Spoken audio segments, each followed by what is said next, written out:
Welcome to the Golden State Media Concepts, America's Still Beautiful podcast, a weekly news podcast covering all the top positive and uplifting news stories. Are you tired of the same old news? Are you sick of the seemingly endless political spin and negativity? We cover stories that will inspire, uplift, and remind you of the good in the world. Tune into the Golden State Media Concepts, America's Still Beautiful podcast to get all the great and positive news stories of today.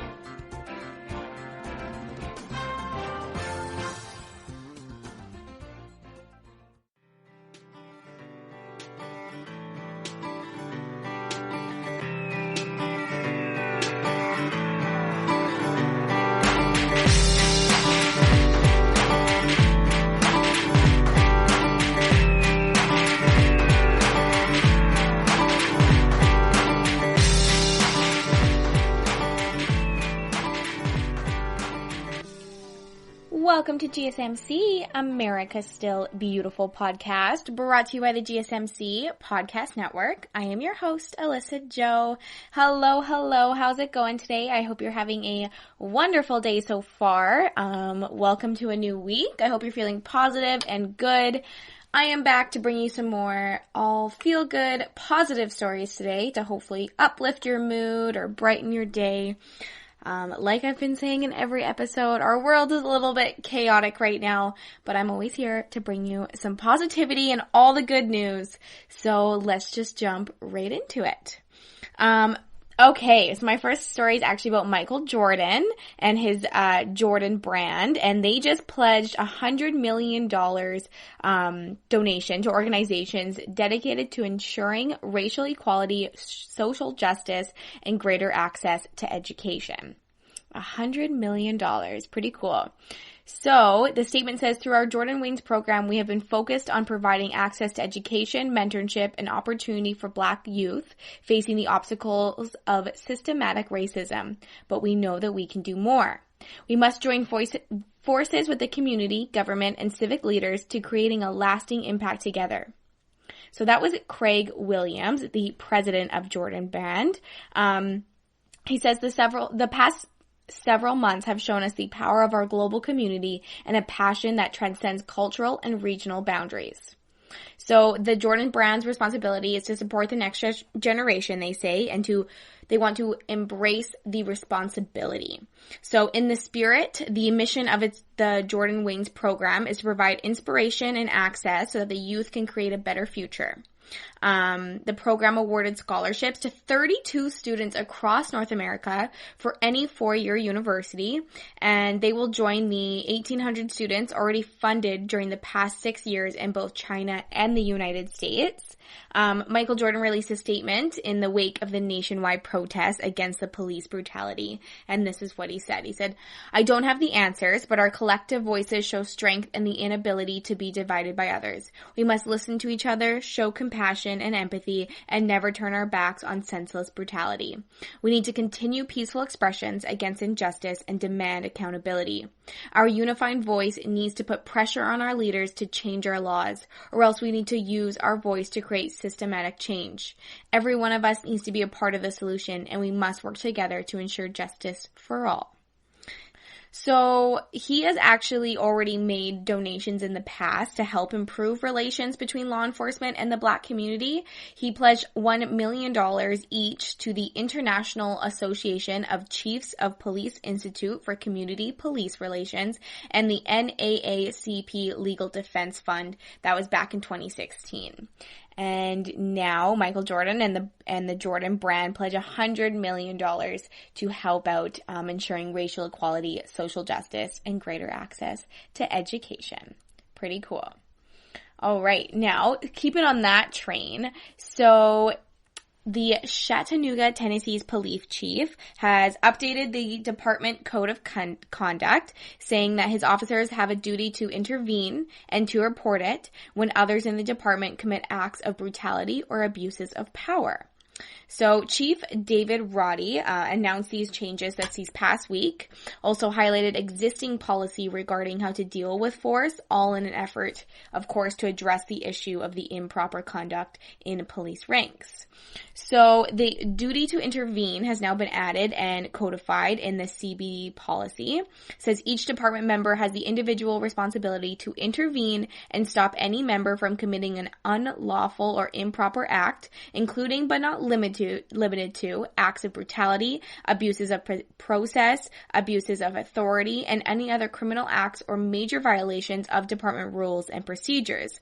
Successful intervention does not negate a duty to report. So Chief David Roddy says, I have updated and highlighted existing policy to reflect not only the current expectations of our police department, but I also know in the hearts of the character and our officers. I look forward to the coming conversations and encourage the inclusion of many representatives to include community leaders, law enforcement, and some of those who've expressed their concerns in the recent days. Now, the city's mayor, Andy Burke, says, we know that some of the worst incidents have resulted in the loss of life occurred. Police officers failed to police each other. Standing by while another officer does something dangerous or potentially lethal is immoral, inexcusable, and in the city of Chattanooga, totally unacceptable.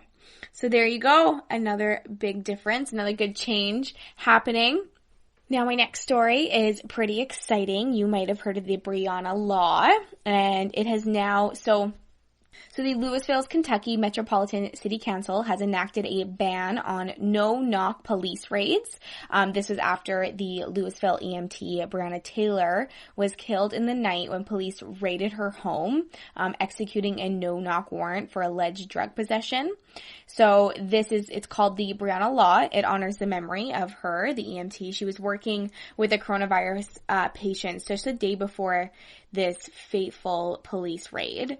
So the law bans the use of no-knock warrants, requiring police instead to announce themselves as police and wait 15 seconds before forcing their way into a house, if that isn't necessary, of course. Body cams are to be worn during the serving of all warrants and are to be switched on 5 minutes before the service and 5 minutes after service is finished. Pretty cool. So Councilwoman Jessica Green and Barbara Sexton Smith created the ordinance with the help of other council members, so that I'm still kind of pinching myself where we ended up. Because as I said, anybody who has been around Metro government, we don't agree unanimously on anything, even in conscious things. So for us to end up here, it's nothing but the will of the people.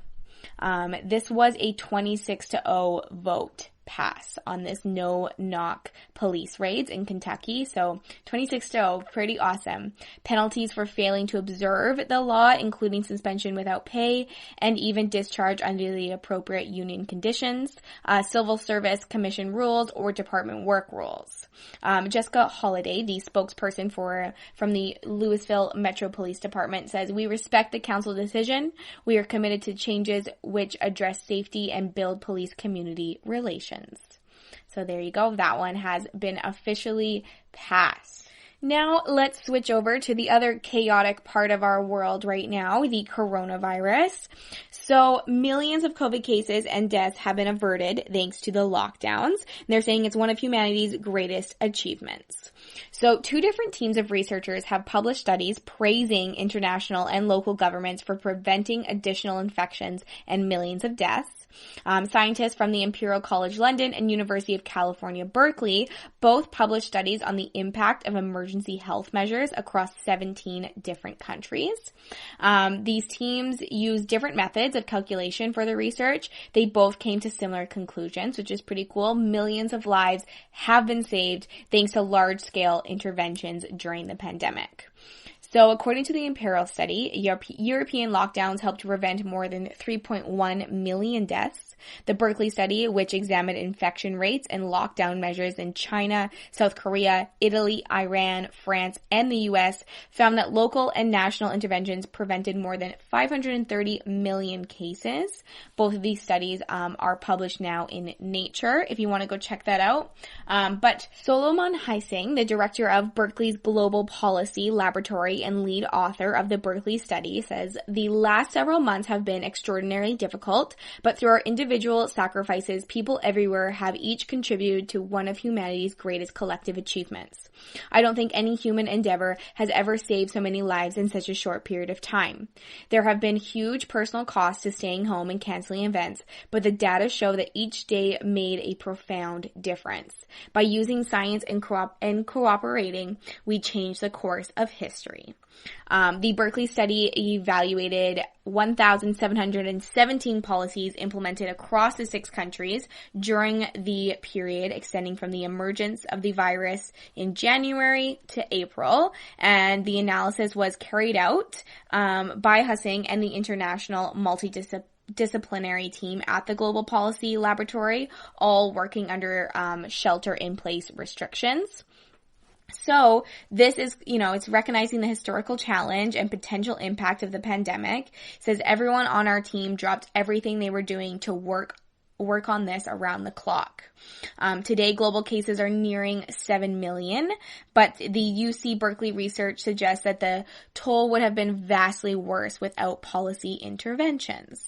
So pretty exciting. Staying at home, staying inside, doing everything we are doing is working. It's basically the positive message out of all of this. In London, though, the Imperial team examined COVID-19 death rates across a dozen European countries after various stay-at-home orders and social restrictions and all of that. And measuring the effectiveness of these interventions is quite important, of course, given their economic and social impacts. And they may indicate which course of action is needed in future to maintain all of this. So they say using a model based on data from the number of deaths in 11 European countries, it is clear to us that the non-pharmaceutical interventions, such as lockdown and school closures, have saved about 3.1 million lives in these countries. Our model suggests that the measure put in place in these countries in March 2020 was successful in controlling the epidemic by driving down the reproduction number and significantly reducing the number of people who would have been infected by the virus. Additionally, the team also collected the reproduction number that has dropped to below 1 as a result of the interventions, decreasing by an average of 82%. Although these values do vary from country to country, that's kind of just a base point. So, had to share those exciting numbers with you. Staying at home, it's paying off. Keep staying safe, everybody. All right, it's time for a little bit of a break, but don't go anywhere. I got lots of fun stories to share with you today, so stay tuned.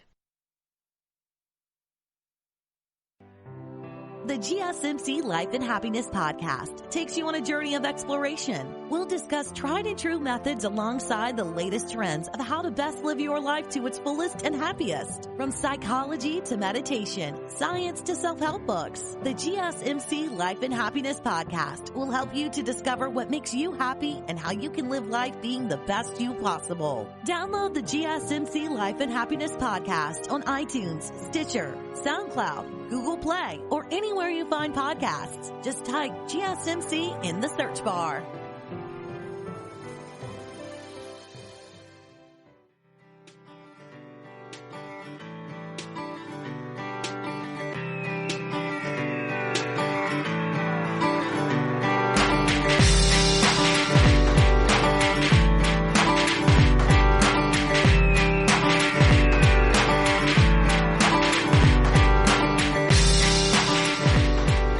Welcome back to GSMC, America's Still Beautiful podcast, brought to you by the GSMC Podcast Network. I am your host, Alyssa Joe. All right, we are back. I am back to tell you some more feel-good, positive stories today. I have some pretty cool ones, like I mentioned before the break, so let's just continue right on into it. This next one I think is particularly pretty cool. So, of course, since the COVID-19 pandemic, there has been school closures, public libraries have been closed across the United States, but a librarian in Virginia has thought of a creative way to keep the kids reading, and it's completely free of charge. So guess what this librarian has come up with. Her name is Kelly Pasek. She's a middle school librarian, and she has come up with the idea for drones to be delivering books of the kids' choice right to their door. Yes, can you imagine a drone bringing you your library book? Like, how cool is that? So, yes, Kelly Pazik, she's a middle school librarian in Virginia's Montgomery County School District. She is an early adopter of a drone delivery service for household goods in her own town of Christiansburg. But it was launched by a Google spin-off company called Wing, and the pilot project has been delivering her meals and household products for quite some time.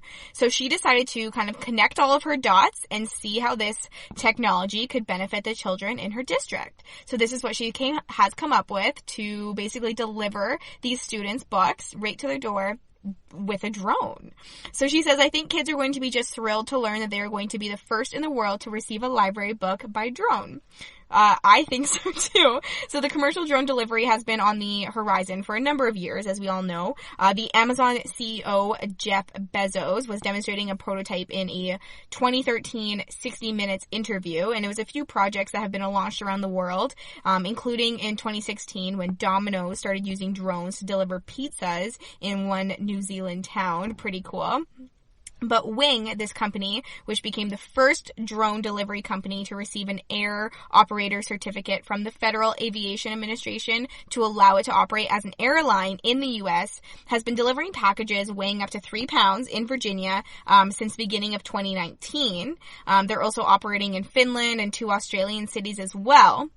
So what's exciting about the new Virginia project is that drones will be supporting a social good, which is spreading knowledge and increasing access to educational resources. So it's easy to see how this could prove helpful in the future of citizens who live far away from a public library, even beyond the days of course, COVID-19 restrictions. So this is just a super easy, efficient, pretty cool way to have access to library books. So even for those who live close by, it's just going to provide a very nice convenience. How could you not want to, get a book delivered to your door? So, Wing's head of Virginia operations, Keith Hyde, feels a special kinship with this mission.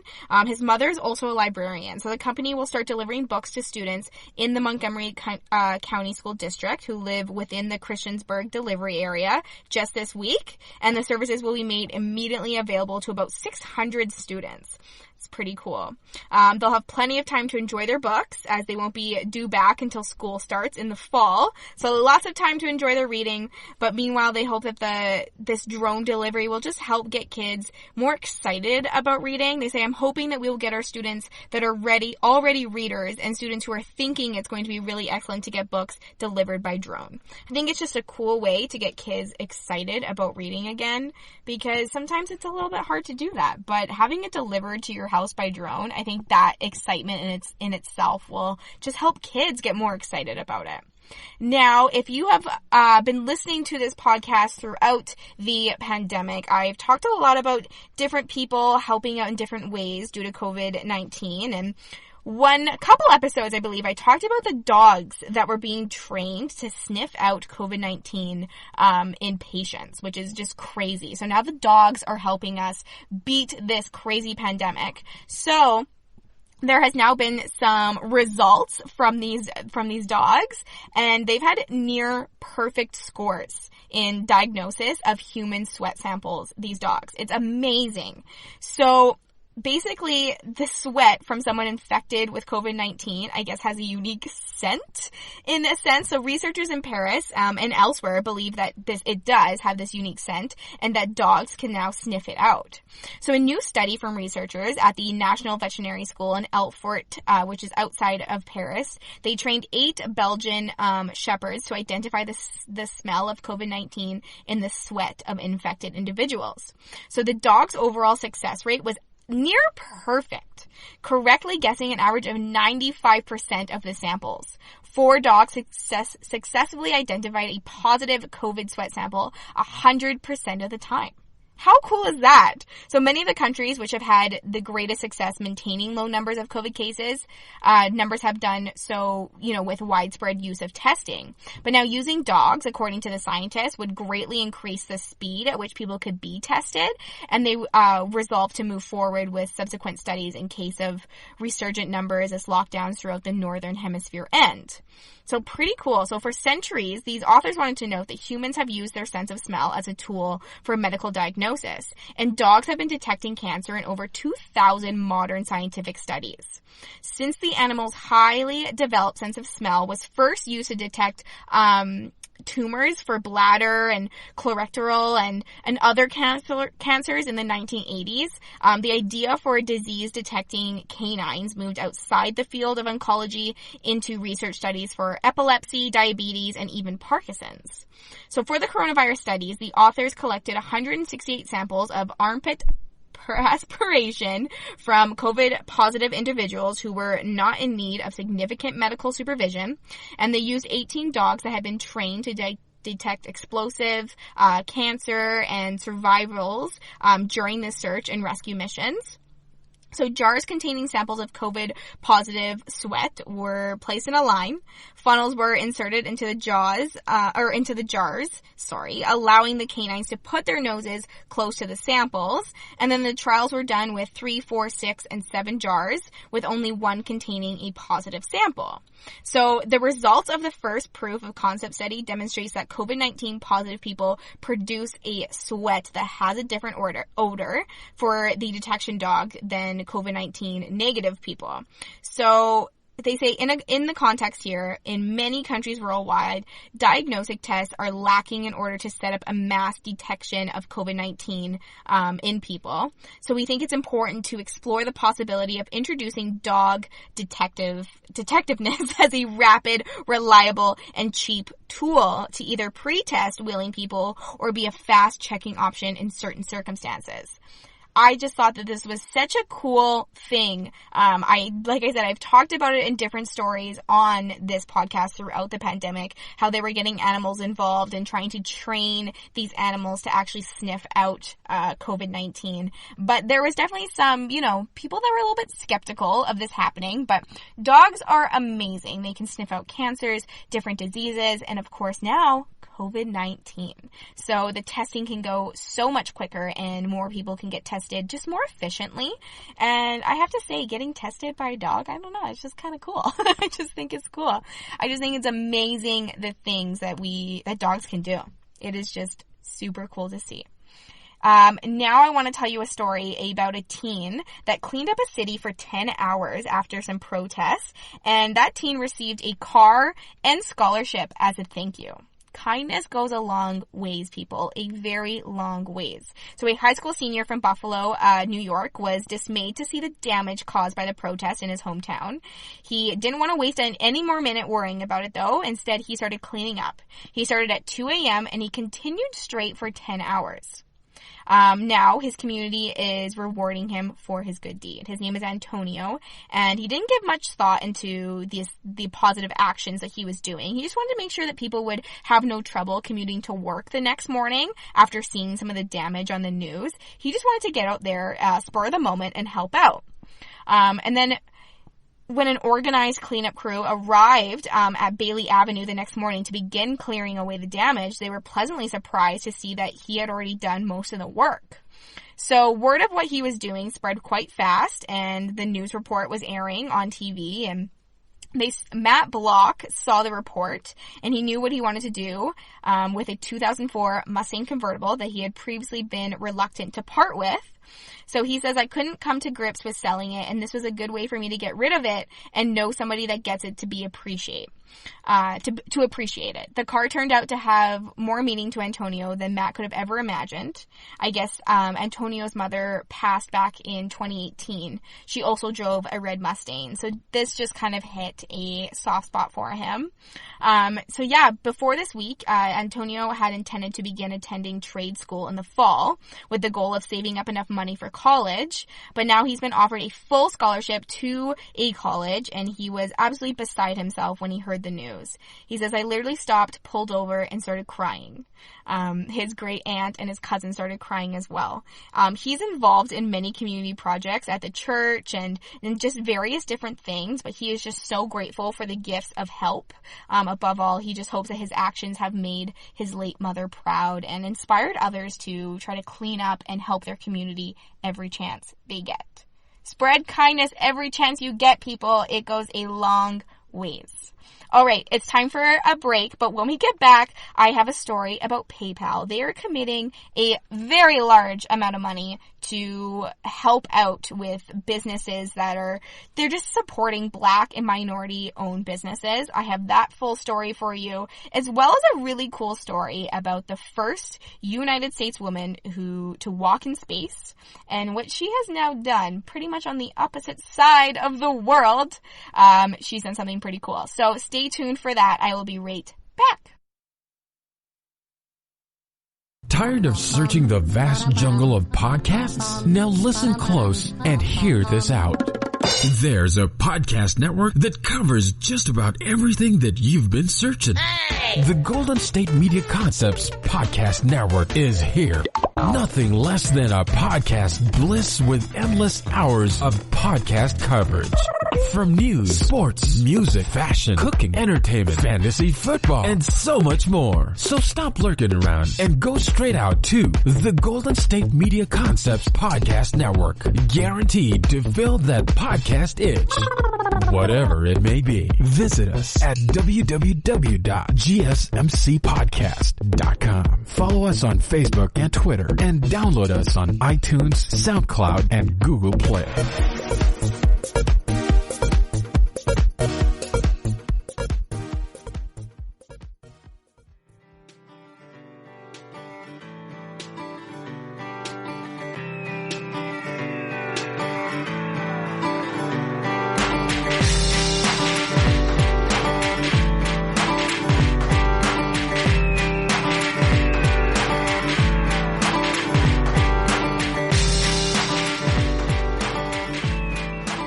Welcome back to GSMC, America's Still Beautiful podcast, brought to you by the GSMC Podcast Network. I am your host, Alyssa Joe. All right, we are back on the last stretch of today's episode, filling you in on all the positive, feel-good stories I have.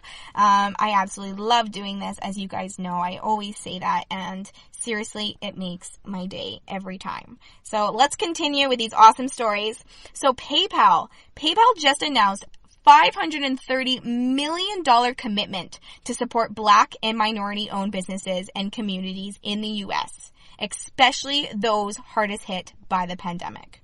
Pretty cool. So the president and CEO of PayPal, Dan Schulman, he says, for far too long, Black people in America have faced deep-seated injustice and systematic economic inequality. We must take decisive action to close the racial wealth gap that sustains this profound inequality. So PayPal says it's uniquely positioned to help in this area and laid out short-term, medium-term, and long-term investments in the community. So I'm going to be reading some of these to you. It is just absolutely amazing. Okay. So $10 million fund for empowerment grants to Black-owned businesses impacted by COVID-19 or civil unrest. So these grants will provide direct support to business owners to cover expenses related to stabilizing and reopening their businesses. The fund will be managed in partnership with the Nonprofit Association for Enterprise Opportunity. And so there's a link too for any interested businesses. You can apply for the grant. So just search up this PayPal. You will find so much information on it. If I can too, I will also put it up on our social media pages so you can go check that out. The next one is $5 million fund for a program grants for PayPal's nonprofit community partners that are working in local communities to strengthen Black business owners by providing them with microloans, technical assistance, information, mentoring, and access to digital solutions to speed their recovery from the impact of the pandemic. Initial organizations receiving grants through the fund include Association for Enterprise Opportunity, Baltimore Business Lending, Chicago Neighborhood Initiatives, Microfinance Group, Expanding Black Business Credit Initiative, Kiva, Mortar, Nebraska Enterprise Fund, Opportunity Fund, Rising Tide Capital, Start Small Think Big, Walker's Legacy Foundation, and Women's Opportunity Resource Center. Pretty cool. Now, the last thing I'm going to share is a $500 million commitment to create an economic opportunity fund to support and strengthen Black and underrepresented minority businesses and communities over the long term and designed to help drive financial health. So this initiative will include bolstering the company's relationships with community banks and credit unions, serving the underrepresented minority communities, as well as investing directly into Black and minority-led startups and minority-focused investment funds. Startups and investment funds are invited to express interest to the PayPal Ventures team, so go check that out if you want to be a part of that. President and CEO of the Association for Enterprise Opportunity, Connie Evans, says, now more than ever, it's critical to invest in Black-owned businesses, create a more equitable system, and break through the barriers that have historically challenged Black business ownership and wealth creation. PayPal is also committing $15 million to strengthen its internal diversity and employee inclusion programs. Amazing things, a huge amount of money, but it's going to help out so many people and so many different organizations and just an overall big picture. So I had to share all of that with you. I thought that was just super, super cool. Now I want to talk to you about the first U.S. woman to walk in space. She has now just traveled to the ocean's deepest depth. Talk about going from one extreme to the next. She walked in space, and now she has traveled ocean's deepest depth. Pretty cool.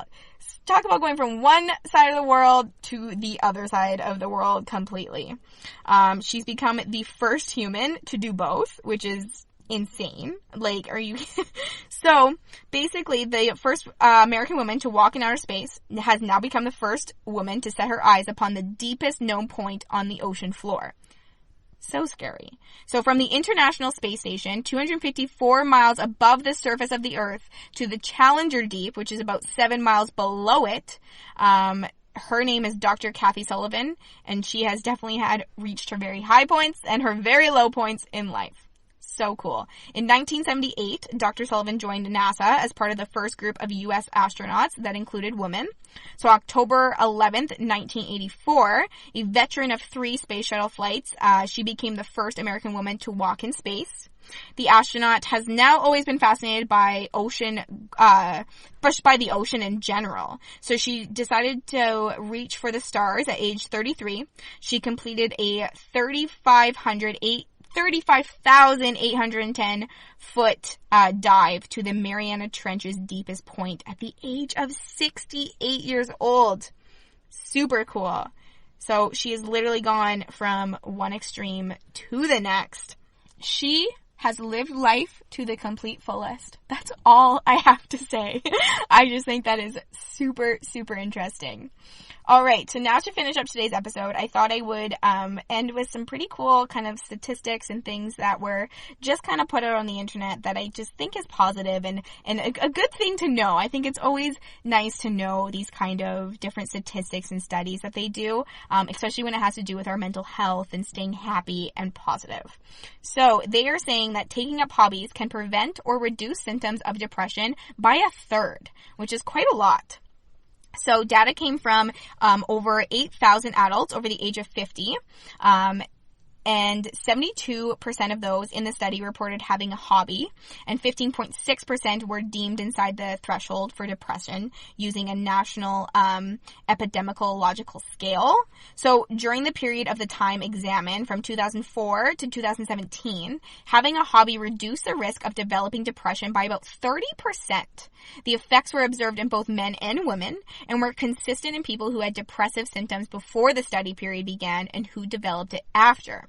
So looking at the data, the researchers found that if people who didn't have depression or a hobby were to take up a hobby, they would even be conferred 32% lower odds of developing depressive symptoms. They also found that those with depression who took up a hobby had improvements in symptoms and 272% higher odds of recovering from that depression. Yes, you heard that correctly. 272% higher odds of recovering from that depression. Crazy.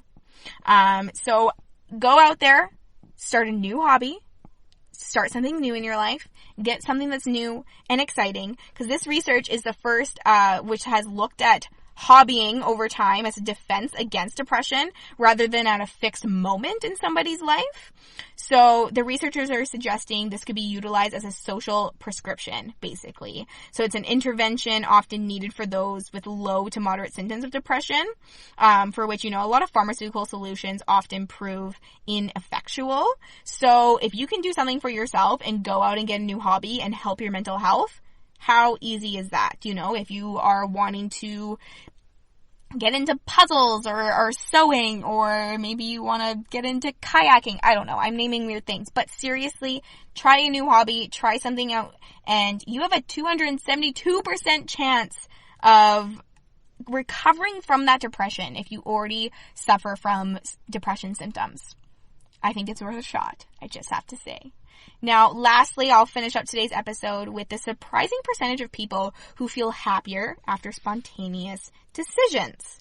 The average American makes about over 6,000 spontaneous decisions every year. This is according to a new research. And the brand new survey of 2,000 Americans responded. They said that including decisions such as getting coffee, trying a new lunch place, taking a nap, and the average American will act spontaneously about 18 times per day.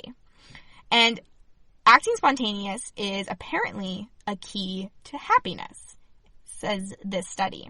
So the study that was conducted, they said that whoever considered themselves as a spontaneous person were 40% more likely to consider themselves a happy person. Not only that, but they were also 38% more likely to feel content and satisfied with their life. Those that were surveyed, 72% they feel happier after when they make a spur-of-the-moment decision in some way. So basically, what I have to say is get out a new hobby and be more spontaneous to help out your mental health. It can go a very long way, a lot longer than you think it will. It's the little things that really do help. All right. Well, that is all the information I have for you today, all the feel-good stories I wanted to share. So thank you so much for listening to GSMC, America's Still Beautiful podcast, brought to you by the GSMC Podcast Network. I am your host, Alyssa Joe. I so appreciate you being here. Please do not forget to hit that subscribe button, to like and follow us on social media. I'm constantly updating those, as well as leaving a 5-star review. It helps us out so much, and I greatly appreciate it. I love reading the reviews and comments. So go leave a review, hit that subscribe button, like and follow us on social media. Like I said, I update it constantly. I give good stories, little quotes, just happy feel good messages. It's just basically a feed of positivity. So how could you not? Thank you so much for being here today. I look forward to sharing more feel good stories with you next time. Stay positive, stay healthy, and spread kindness every chance you get. Talk to you soon. Bye.